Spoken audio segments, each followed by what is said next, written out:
প্রথমেই প্রথম আলোর বার্তার পর্দায় সবাইকে জানাই শারদীয়ার শুভেচ্ছা, অভিনন্দন, শুভকামনা। আজ আমি এমন একটা প্রতিবেদন নিয়ে আসব যেটা আপনাদের প্রত্যেক দিন নতুনত্ব দিই। হ্যাঁ, সেই প্রথম আলোর বার্তার পর্দায় আমি অমল চ্যাটার্জি প্রত্যেক দিন আপনাদের একটা না একটা নতুনত্ব প্রতিবেদন দিই। আপনারা দেখেছেন গতকাল সিইএসসির পর্দা ফাঁস করল এক মহিলা, সেই আমরাও তার সাথে সেই সিইএসসির পর্দা ফাঁস করলাম। আজকে দেখুন, ব্যারাকপুরে প্রাক্তন সাংসদ অর্জুন সিংকে লক্ষ্য করে গুলি ও ইট বৃষ্টি। একটা কথা আছে, ইট মারলে পাটকেল খেতে হবে। আপনি যদি দেয়ালে ইট মারেন, সেই ইটটা কিন্তু ফেরত আসবে। এটাই নিয়ম, এটাই প্রকৃতির নিয়ম। সেই দাপুটে ব্যারাকপুরের সাংসদ, প্রাক্তন সাংসদ অর্জুন সিংকে লক্ষ্য করে আজ যে গুলি চলল, ইট চলল, তোলপাড় হয়ে গেল ব্যারাকপুর।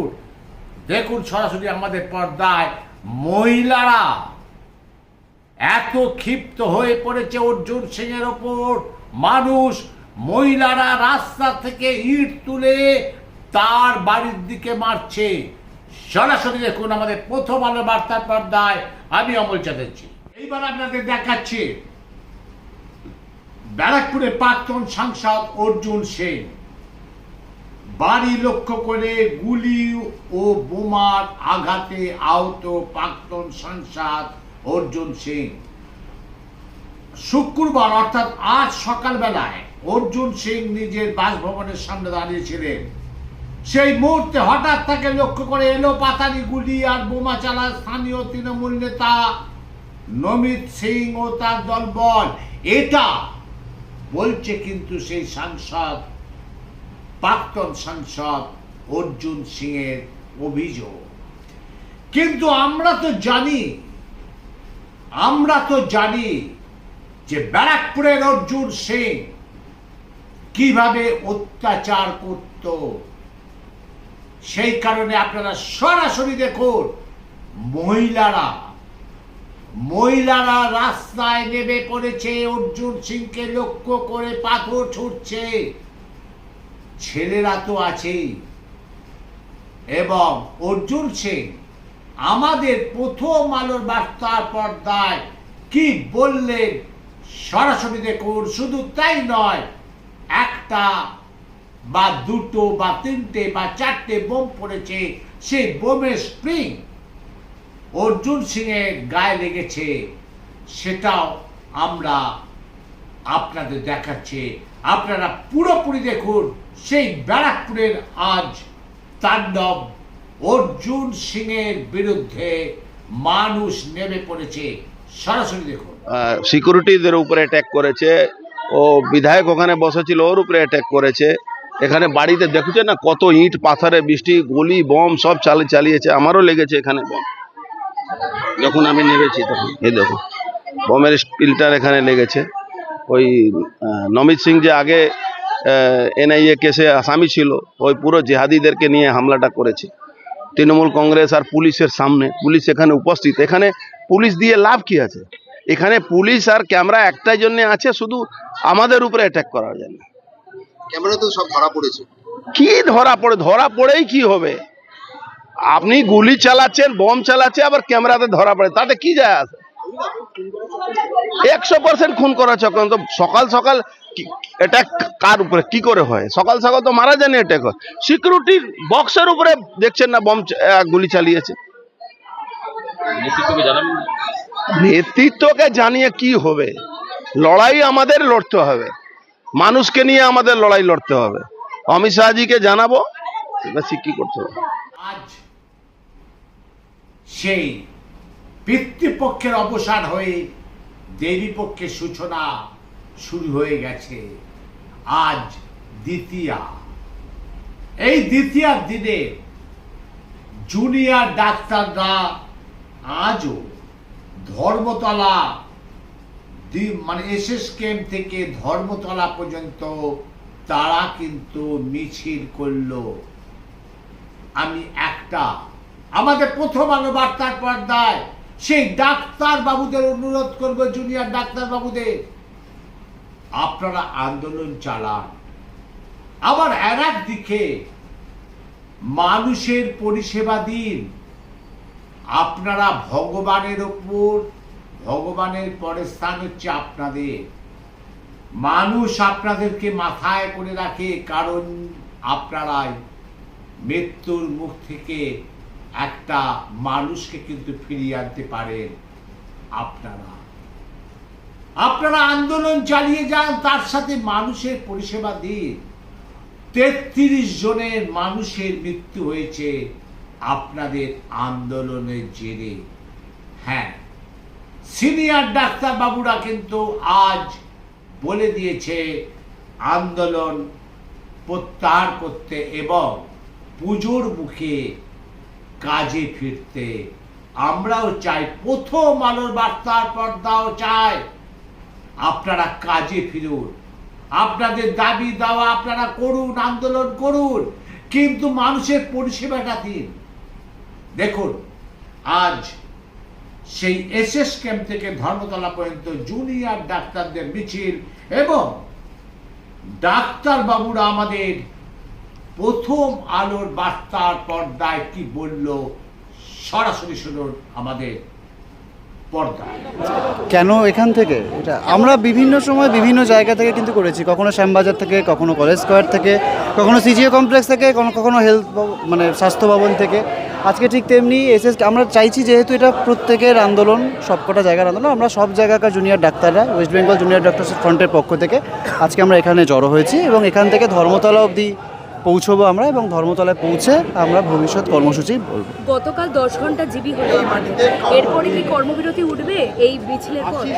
এই মিছিলের শেষেই সেটা জানা যাবে। রামকৃষ্ণ ব্যায়াম শিক্ষা সংঘের পুজো এবারে ৭৬তম বর্ষ। পুজোর থিম বিশ্ব উষ্ণায়নের উপর। হ্যাঁ, যেভাবে গরম বেড়েছে আপনারাও জানেন, আমরাও জানি। ৪৪, ৪৫, ৪৬ ডিগ্রি টেম্পারেচার সেই গরমকালে। কারণ জানে, মেন কালপিট ওই প্রমোটার। তারা গাছ কাটে, পুকুর বোঝায়, পুকুর বুঝিয়ে অট্টালিকা তৈরি করে, কংক্রিটের জঙ্গল বানায়। সেই কারণে আজ এই বিশ্ব উষ্ণায়ন আর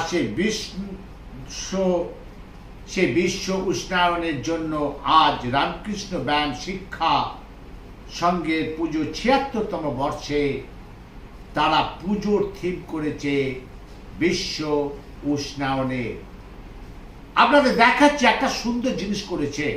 আমাদের প্রথম আলোর বার্তার প্রতিনিধি সেখানে চলে গেছিল। সেখানকার যিনি পুজো কমিটির উদ্যোক্তা, তিনি কি বললেন আপনাদের শোনাবো। তার আগে দেখে নিন, এত সুন্দর করেছে, একটা গাছের ওপর একটা শিশুকে বসিয়ে দিয়েছে। তার মানে সেই গাছ কাটা মানে একটা শিশুকে হত্যা করা। হ্যাঁ, খুব সুন্দর আইডিয়াল বুদ্ধি, যে প্রমোটারদের বিরুদ্ধে সে গর্জে উঠল। সেই গর্জে ওঠাটা কিন্তু চিত্রের মাধ্যমে সেটা গর্জে উঠল যে গাছের ওপরে একজন শিশু আছে।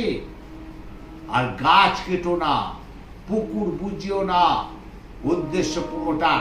সরাসরি দেখুন, সেই রামকৃষ্ণ ব্যায়াম শিক্ষা সংঘের ৭৬তম বর্ষ। বহু পুরনো উপযোগগুলির মধ্যে এই পুজোটি রয়েছে। এবারে তাদের পুজো থিম উষ্ণায়নের উপর। জ্বর মানে কদমে চলছে মণ্ডপ সজ্জার কাজ।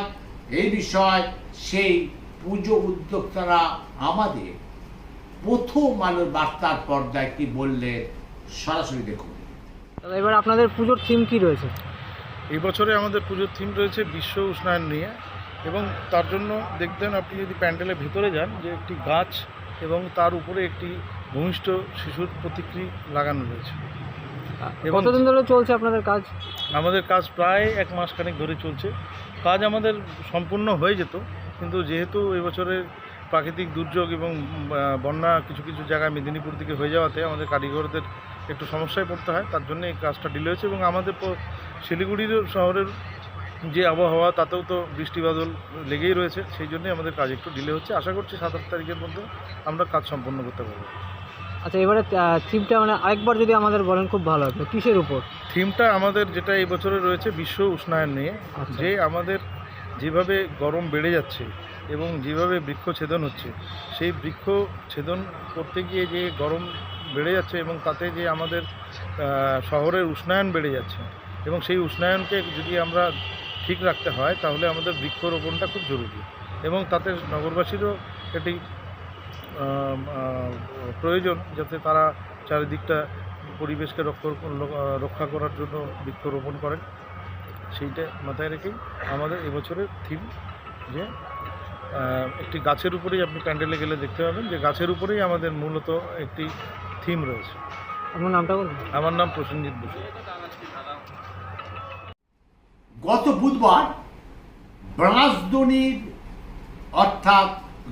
বুধবার বাঁশদ্বনির দীনেশনগরে পেলোডার চাপা পড়ে একটা শিশুর মৃত্যু হলো।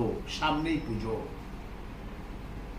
সেই পেলোডার গাড়ি চাপা পড়ে মৃত্যু হলো এক ছোট্ট শিশুর। 105 ধারা মামলা রুজু করে বাঁশদ্বনি থানা সেখানে আজ প্রেস মিট ডেকেছিলেন ম্যাডাম,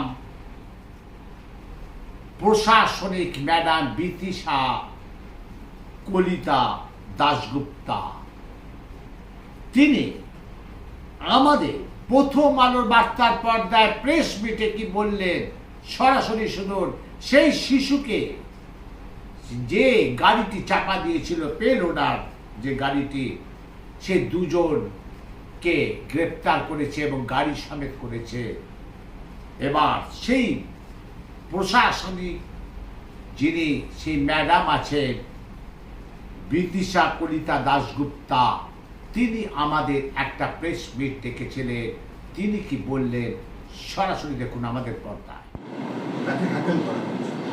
এলাকাবাসীর একটা বড় অংশ, আমরা গতকাল যখন স্পটে গেছিলাম, তারা বলছিলেন যে ওই এলাকাটা ওই পুলিশের বা ওই থানার জুরিসডিকশনের মধ্যে আসেনি, কিন্তু বোধহয় আপনি তার আগের দিন ব্রিফ করেছিলেন যে to feel the intensity and seriousness of the matter আপনারা একাধিক থানার ওসিকে ইনভলভ করেছিলেন। তো এটা একটু ক্লিয়ার করে কাইন্ডলি বলবেন যে কী সিনারিও তৈরি হয়েছিল ওই দিনে ওই সময়? ওই দিন ওই ইনসিডেন্টের পরে ওখানে একটা law and order situation create হয়। ওই ল অ্যান্ড অর্ডার সিচুয়েশনটাকে ট্যাকেল করার জন্যে বাঁশদ্বনি পুলিশের ওসি বাঁশদ্বনি এবং বাঁশদ্বনি পুলিশের টিম অলরেডি ওখানে প্রেজেন্ট ছিলেন, কিন্তু আমাদের মনে হয়েছিল যে ল অ্যান্ড অর্ডার সিচুয়েশনটা একটু বাড়তে পারে, সেই জন্য আমরা আরও রিইনফোর্সমেন্ট ওখানে পাঠিয়েছিলাম। আশেপাশের যে থানাগুলো ছিল ওখান থেকে আমরা অফিসার ফোর্স মোবিলাইজ করে ওখানে পাঠিয়েছিলাম। ওই রকমই ওখানে পাটুলি থানাও একটু পাশেই পড়ে, তো ওসি পাটুলিও ওইভাবেই ওখানে গেছিলো ল অ্যান্ড অর্ডারটাকে ওখানে সামাল দিতে, আর যে বাঁশদ্বনি থানার যে পুলিশ অলরেডি ছিল ওখানে ওদেরকে একটু হেল্প করতে গেছিলো। তো ওই সময় ওই ল অ্যান্ড অর্ডার সিচুয়েশনটা যে ক্রিয়েট হয়, তারপরে ওখানে যে লোকাল যে পুলিশ ছিল ওদেরকে ওখানে একটু হ্যাকেল করা হয়।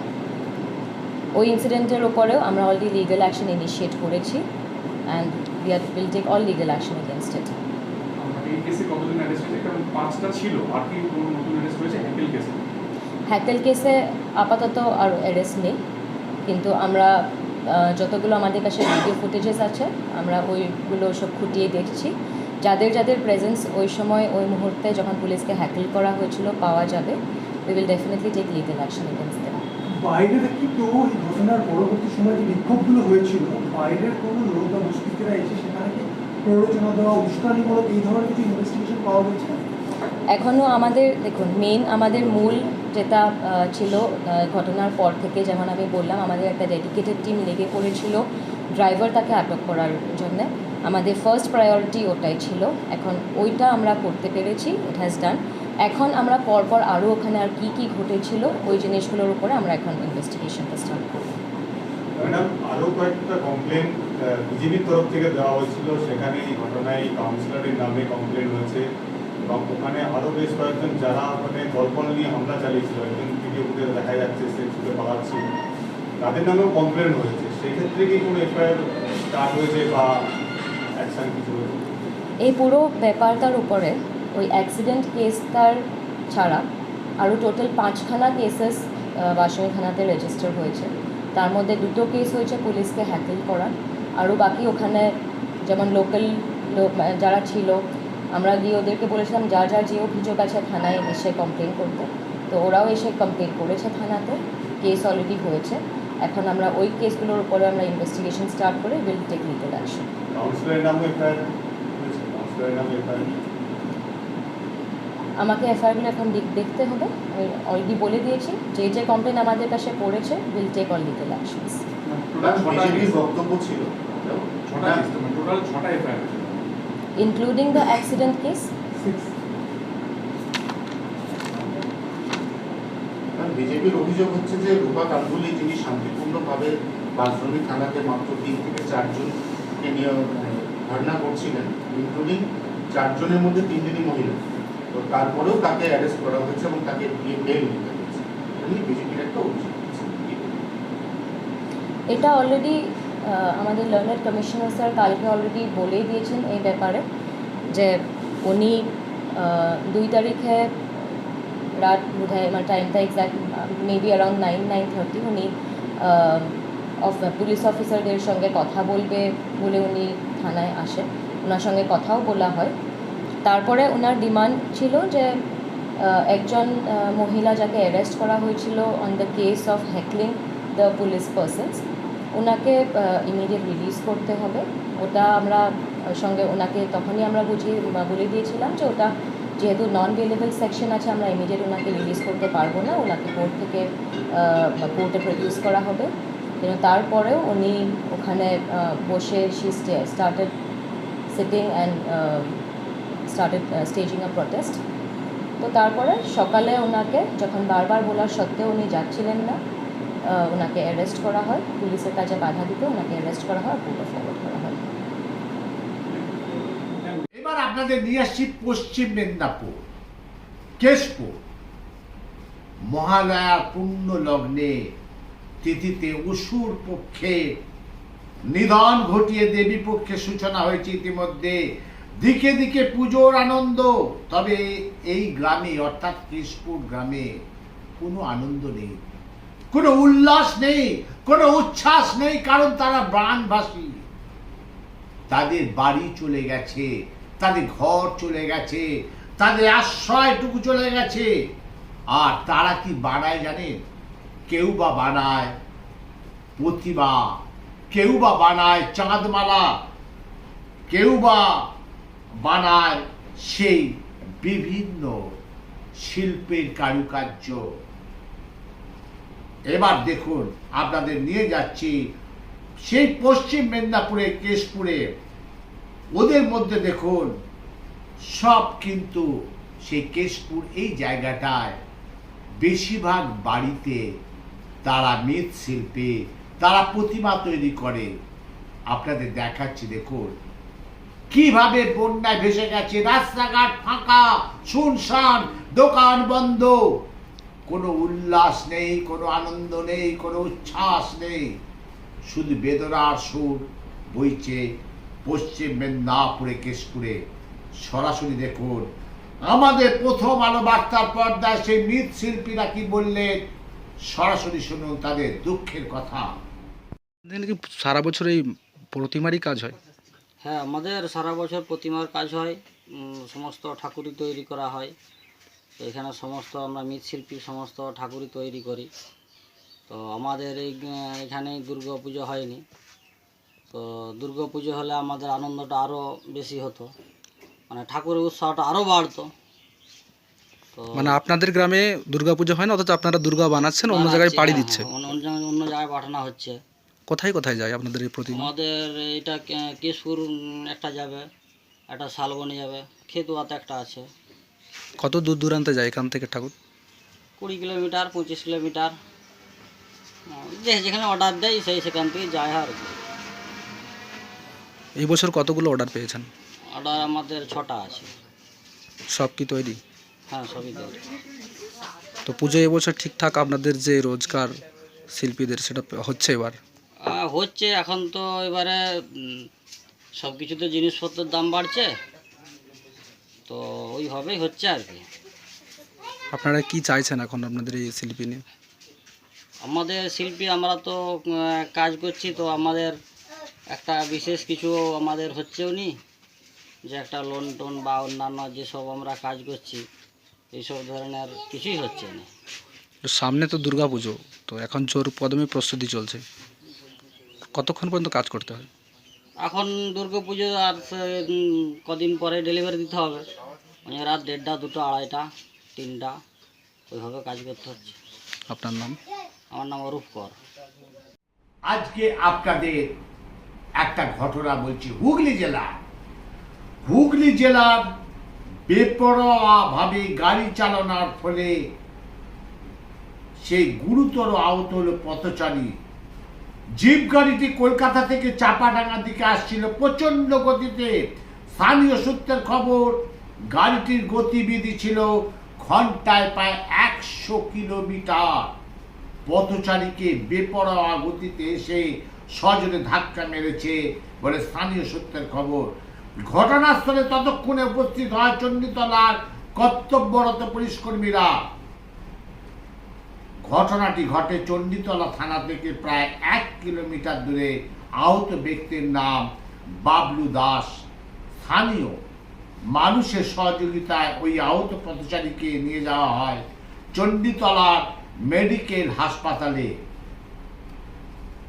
পুলিশ প্রশাসন ইতিমধ্যে গাড়িটি এবং ড্রাইভারকে গ্রেপ্তার করেছে।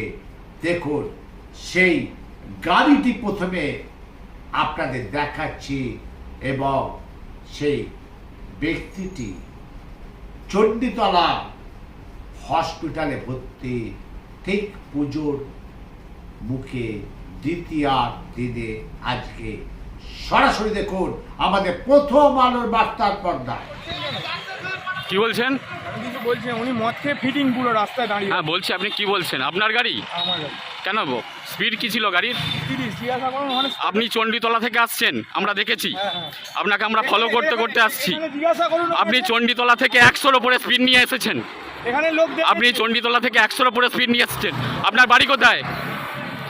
আপনার বাড়ি কোথায়? আমি প্রেসের লোক বলছি, আমার আইডেন্টি কার্ড গলায় ঝোলানো আছে। চাপাডাঙ্গাতে বাড়ি। আপনি কোথা থেকে আসছেন? আমি ডানকুনি থেকে আসছি। এত জোরে গাড়ি চালাচ্ছেন কেন? জোরে চালাচ্ছি না। আমি প্রত্যক্ষদর্শী আছি, আমি প্রত্যক্ষদর্শী, আমি প্রেস বলছি, আমি প্রত্যক্ষদর্শী। আপনি জোরে জোরে গাড়ি চালিয়ে আসছেন। আপনি কি ড্রিঙ্ক করে আছেন? আপনি কি ড্রিঙ্ক করে আছেন? আপনি দেখুন না, দেখুন আপনি ড্রিঙ্ক করে আছেন কি? দেখুন না। আচ্ছা, আমি আপনাকে জিজ্ঞাসা করছি, সেটাই বলছি। আপনি আপনি কিভাবে মারলেন ওনাকে? আপনি ওনাকে কিভাবে মারলেন?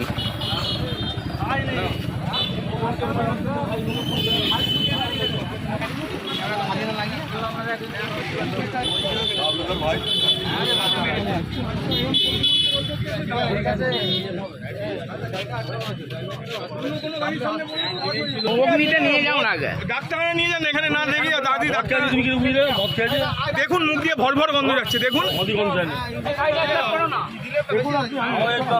এখানে এত সবাই আছে, দেখুন না। না দাদা, ওর মুখে আপনি দাদা প্রত্যক্ষদর্শী, আপনি প্রত্যক্ষদর্শী, আপনি দেখেছেন কিভাবে কি মেরেছে? হ্যাঁ, কিভাবে অ্যাক্সিডেন্টটা হলো? কিভাবে অ্যাক্সিডেন্টটা হলো যদি একটু কাইন্ডলি বলেন। আচ্ছা, কাইন্ডলি একটু হসপিটাল যাওয়ানোর ব্যবস্থা করুন না।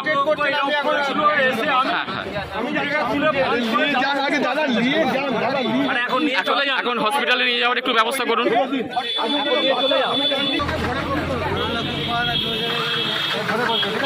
আপনারা কি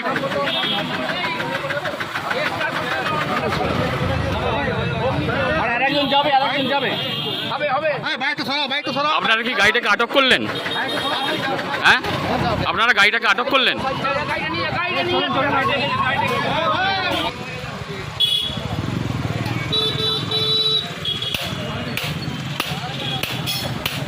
স্যার, আপনারা কি গাড়িটাকে আটক করলেন? হ্যাঁ, গাড়িটাকে আপাতত আটক করলাম। আজ কোন থানার আন্ডারে এটা? এটা ক্রনিকল থানা। যিনি অ্যাক্সিডেন্ট হয়েছে ওনার নাম বলতে পারবেন? আমার নাম বাবলু রাজ। বাবলু রায়, বাবলু দাস।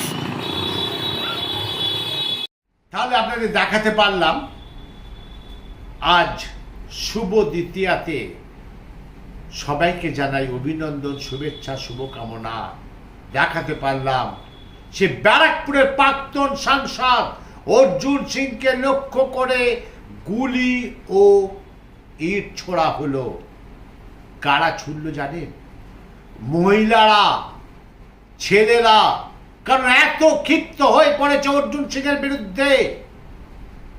অর্জুন সিং চিরকালই এই ধরনের, হ্যাঁ, ওই জন্য ইট মারলে পাটকেল খেতে হয়, সেই প্রমাণিত হলো আজ সকালবেলায় ব্যারাকপুর তোলপাড়। পুলিশ একদম পুরো র্যাব নেমে গেছে। সেই দৃশ্য আপনাদের দেখালাম। এইভাবে প্রত্যেক দিন প্রথম আলোর বার্তার পর্দায় প্রত্যেক দিন আপনাদের নতুন প্রতিবেদন দেবো। আপনারা দেখতে থাকুন, সঙ্গে থাকুন, পাশে থাকুন। আমি অমর চ্যাটার্জি।